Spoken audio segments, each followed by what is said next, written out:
ಸಾಂವಿಧಾನಿಕ ಹುದ್ದೆಯಲ್ಲಿರೋ ರಾಜ್ಯಪಾಲರು ರಾಜಕೀಯ ಪಕ್ಷದ ಏಜೆಂಟರಂತೆ ವರ್ತಿಸ್ತಾ ಇದ್ದಾರೆ ಅನ್ನೋ ಪ್ರಶ್ನೆ ಸದ್ಯ ಮುನ್ನೆಲೆಗೆ ಬಂದಿದೆ. ಯಾಕಂದ್ರೆ ಮೂಡಾ ವಿಚಾರದಲ್ಲಿ ಸಿಎಂ ಪಾತ್ರನೇ ಇಲ್ಲದಿದ್ರು ಕೂಡ ರಾಜ್ಯಪಾಲ ಥಾವರ್ ಚಂದ್ ಗೆಹ್ಲೋಟ್ ಅವರು ಪ್ರಾಸಿಕ್ಯೂಷನ್ಗೆ ಅನುಮತಿಯನ್ನ ನೀಡಿ ಸಹಿ ಮಾಡಿದ್ರು.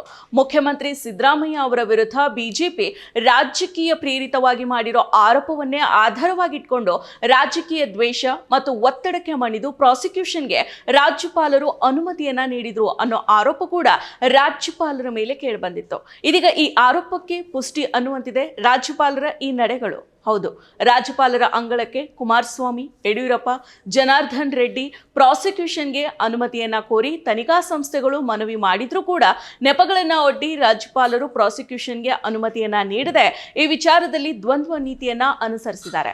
ತಾವು ಬಿಜೆಪಿ ಪರ ಅನ್ನೋದನ್ನ ಈ ಮೂಲಕ ಸ್ಪಷ್ಟಪಡಿಸ್ತಾ ಇದ್ದಾರೆ. ಹೌದು, ಬೋಗಸ್ ಕಂಪನಿಗೆ ಗಣಿಗಾರಿಕೆಯನ್ನ ನಡೆಸೋದಕ್ಕೆ 550 ಎಕರೆ ಭೂಮಿ ಗುತ್ತಿಗೆಯನ್ನ ನೀಡಿದ ಹಗರಣದಲ್ಲಿ ಕುಮಾರಸ್ವಾಮಿ ಪ್ರಾಸಿಕ್ಯೂಷನ್ಗೆ ಅನುಮತಿ ಕೋರಿ ಲೋಕಾಯುಕ್ತ ಪೊಲೀಸರು ರಾಜ್ಯಪಾಲರಿಗೆ 2 ಬಾರಿ ಪ್ರಸ್ತಾವನೆಯನ್ನ ಸಲ್ಲಿಸಿದೆ. ಈ ಹಗರಣದ ತನಿಖೆಗೆ ಪ್ರಾಸಿಕ್ಯೂಷನ್ಗೆ ಅನುಮತಿ ನೀಡದೆ ರಾಜ್ಯಪಾಲರು ಬರೋಬ್ಬರಿ 10 ತಿಂಗಳು ಬಚ್ಚಿಟ್ಟಿದ್ರು. ಆನಂತರ 2024 ಆಗಸ್ಟ್ನಲ್ಲಿ ಪತ್ರ ಮತ್ತು ಅದರಲ್ಲಿರೋ ದಾಖಲೆಗಳು ಕನ್ನಡದಲ್ಲಿದ್ದಾವೆ, ಅದನ್ನ ಇಂಗ್ಲಿಷ್ಗೆ ಅನುವಾದ ಮಾಡಿಸಿ ಮತ್ತೊಮ್ಮೆ ಶಿಫಾರಸನ್ನ ಕಳಿಸುವಂತೆ ರಾಜ್ಯಪಾಲರು ಕೇಳಿದ್ರು.